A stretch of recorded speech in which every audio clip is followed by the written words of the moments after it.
everyone. Have you ever wanted to build something? Work with other interesting people on projects? Or perhaps you've dreamed of finding your dream role at an organization doing something important. I'm here to introduce you to one of the core skills for doing all those things and more: giving and receiving feedback. Feedback is how processes, systems, and even products can make use of their real-world performance to improve. Human systems are capable of doing great things when we work together, like building monumental structures or designing sophisticated solutions to complex problems. But to do this, they need to be able to work together, to evaluate how they are performing, and to refine the processes that build great things. Feedback is the fundamental building block for improvement and a skill you can master. But before I get into how you can make use of this critical function to improve things, a quick introduction. My name is Morgan Magnus Fleming. I'm a data scientist by trade and a cognitive scientist by training. I've received a Ph.D. in cognitive and information sciences from the University of California, Merced, and applied my skills as an industry data scientist. Knowing how people work, how they work together, and how they work with the capabilities of their environment has let me contribute to businesses both small and massive, from tiny recruiting agencies to industry-leading advertising platforms. I've worked with people from all walks of life, from engineers to CEOs, and learned how they can team up to tackle a vast variety of problems for people all around the world with effective coordination. And I've also learned that it's not just the roles that people fill in these teams, but the size of the teams that can change how we must coordinate to remain effective. Across all of these experiences, I've learned how, why, where, and when feedback is most critical to get the job done and done well. So today I'm going to share some of what I've learned about feedback from these organizations, and hopefully give you a head start on accomplishing great things. In my time in both academia and industry, it's become quite clear that both giving and getting feedback is a skill one can develop and even master. It's also apparent that not everyone has the same level of skill, though I haven't met a person that wasn't capable of getting better at it. It comes with practice, so I encourage you to try to put into practice some of the lessons I'll be sharing today. They'll be helpful for any time you have to work with someone else, from projects to organizations to personal relationships. I've also seen how good communication of feedback provides a backbone for productive relationships, where all parties improve while the goal is achieved. Learning how to give and receive feedback requires us to be able to distinguish between people, their actions, and the product of their labor. And this is also a skill in itself. I can tell you that the first time I received feedback on my first publication, it wasn't easy. I felt defensive, offended that someone could say that of something I poured so much time, thought, and effort into. And that's a common feeling, to take feedback personally. If I could, I'd tell my old self, this is about the work, not you. You just got a valuable piece of knowledge you didn't have before. You can do a lot with that. And I probably would have saved myself a few nights of inner turmoil. Because feedback will be a constant, it's a sign you are engaged with and working with others. And most importantly, learning something new about how to do something, potentially even better than you had been. So I encourage you not to avoid it. Rather, you should seek it. It helps you to improve both in the task and in the critical skill of giving and taking feedback.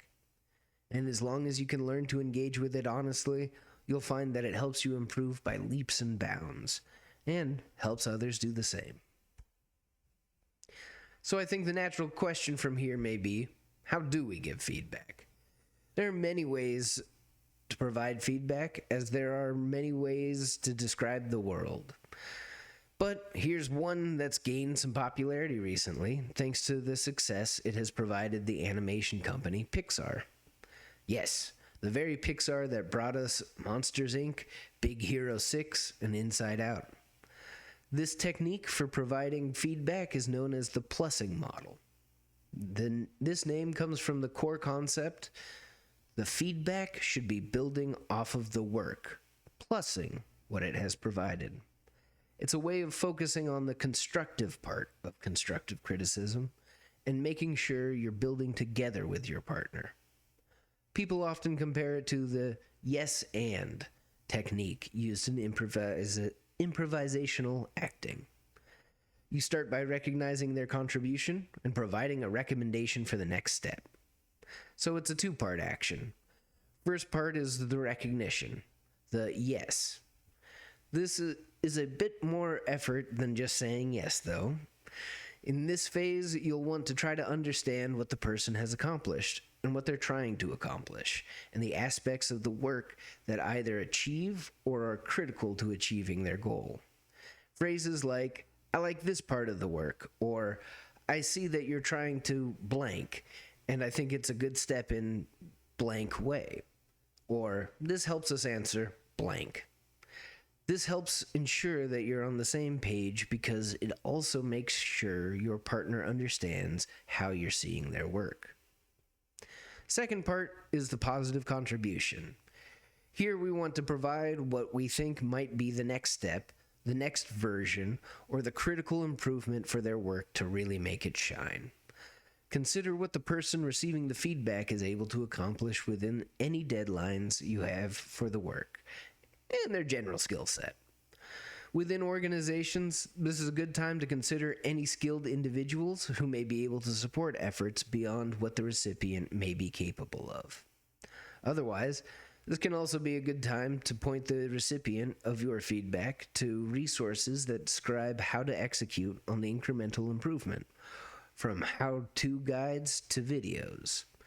Provide the recipient info not just on what needs to be done, but how it could be accomplished. And always, always remember, critique should be about the work and how it can be improved. It should never be about the person. You're working with them to get something done, not to make sure they know your feelings about them as individuals. Focus on the task, and you'll find your feedback improving by leaps and bounds. Now, giving feedback is only half the equation. On the flip side, we also need to learn how to take feedback. This can be surprisingly tricky, not just from a practical perspective, but from a personal one as well. Not everyone you meet or work with will be great at giving feedback, and in all cases, the number one thing to keep in mind is to take the feedback as about the work, not you, even when it's not framed that way. If you can learn to do this, you can unlock tons of potential learning opportunities that might have been just poorly communicated. And if the feedback provider was just trying to get under your skin, joke's on them. They just helped you make your work even better. So, how should we frame getting feedback? I think it breaks down into two core components: gathering and evaluating. First is gathering. Often getting good feedback requires actually seeking it. So share your work, particularly with those that you think will be using it, those who are working in the same space as you, and those whose opinion you value. And take it all, as much as you can, as a gift. This doesn't mean that you have to accept everything. It does mean that you need to listen and understand the perspective of the person providing it. They're taking time out of their day to let you know how something could be improved. It may not all be valuable, but that's a consideration for the next step. For now, just accept it. Take it in and gather it. Don't attempt to dismiss or devalue their contribution. For now, your goal is to gather. That said, some clarification may be needed here and there to make sure the provider understands the function or intention of the parts they want changed. That's fine. Just don't dismiss their advice out of hand. And this is a good time to practice the yes and technique as well. Understand what they want to contribute and see how it can build into your work. So once you've gathered as much feedback as you can, now we can consider the value of this feedback. This is the evaluation stage, where you'll want to assess the feedback in terms of the provider's perspective, the relevance to your work, and the impact to effort trade-off.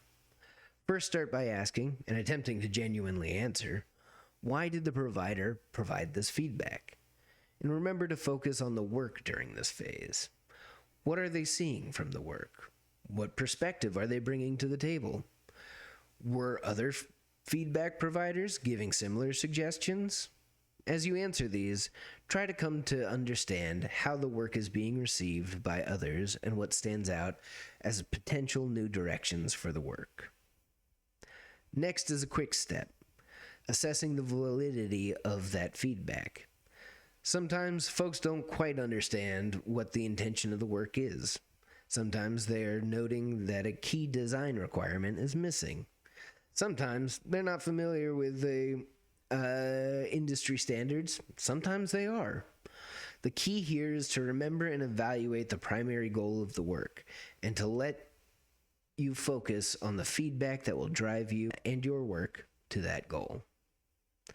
The final step is prioritization. If we had all the time and resources in the world, I firmly believe that we'd have a lot more perfect products. But in reality, we don't. So we have to make trade-offs. This is across the effort and impact dimensions. You want the most impact for the least effort. So assess the feedback you've gathered across these two dimensions. How hard would it be to make this change? How important is it for the work to accomplish its goal? I generally lean towards trying to maximize impact, even if the requests are a bit difficult, as we often discover that our effort assessments at the start are a bit higher than what they actually are. And doing hard things can make future things easier. One of the great parts about learning is that we learn from difficult things. Of course, on the other side of it, sometimes the juice isn't worth the squeeze, as they say. And evaluating the effort versus impact trade-off can help us avoid wasting time on hard-to-do things that ultimately contribute very little to the final product. Learning how to find those low-effort, high-impact pieces of feedback can save you a ton of time and make huge impacts on the quality of your work. So, after gathering and evaluating your feedback, you should have a good list of things to improve. So we're done, right? Well, not quite yet. Feedback needs to be implemented before we can say we're done with it. Implementation kicks off the great wheel of improvement. Once you integrate the feedback you've received into the work by making the tweaks and changes from the suggestions you've gathered, you'll soon have a new product. And that product, in turn, can be used to gather more feedback. You can learn if you've met the asks imposed by the prior feedback, and if any opportunities have been discovered as well. The key here is to iterate, produce, gather feedback, evaluate, implement, produce, and repeat. Commonly, in my experience, this can go on for quite a while, and oftentimes we don't consider products finished ever. Once it's been released out into the public, we have a huge opportunity to learn about what can be tweaked, adjusted, modified, or developed further from the feedback that we receive from our customers. With each turn of the great wheel of improvement, your work should get stronger and more capable of accomplishing the task. Even once it's finished, you can still evaluate the performance of your work and get feedback from the greatest contributor of all, the real world. Via this process, products get better, work gets easier, things get fixed, and tomorrow becomes brighter than today. So ultimately, what do I hope you take away from this lesson? First, feedback is a skill. That means it's something we can do to practice and learn to do better. By learning and applying the techniques that have been proven successful for others that have been practicing the art of gathering and giving feedback. And there are benefits to this practice, not just in terms of improving our work, but improving how we work with others, both inside and outside of projects. Second, giving and receiving feedback is how we can build better things together. We can learn from each other, make use of skills and perspectives that we as individuals necessarily lack. That's not our failure, that's just a fact of being human. You're specialized in being yourself, meaning you're an expert on things unique to you. And the same goes for the people around us as well, who are all specialized in their own domains. Feedback lets us integrate those perspectives and skills into a singular work stream where all parts are moving to a common goal. Third, I'd like you all to remember the plussing model. This is just one way that we can deliver feedback among a fleet of others, including other models like plus delta or the start, stop, and continue model. I encourage you to check these out as well, but the plussing model should provide quite a bit of value to you. Remember to yes and in your feedback and accept the advice when it comes to you. Then evaluate it. In the end, you'll be working to build something great together. Fourth, and perhaps most important, is to focus on the work rather than the person when giving feedback. Focusing on the work itself rather than the people can help us avoid stumbling over egos in our effort to improve our work, especially our own egos. Because ultimately, our coordination is about the thing we're building and whether or not it accomplishes what we want or need. All different types can put together the solutions we seek, so focus on those solutions rather than the people that are putting them together. And last but not least, make use of feedback early, often, and frequently. There's nothing that can't be improved and nothing that doesn't benefit from getting and giving feedback. So get out there, show the world what you can make, and take all the feedback you can to make it a better world.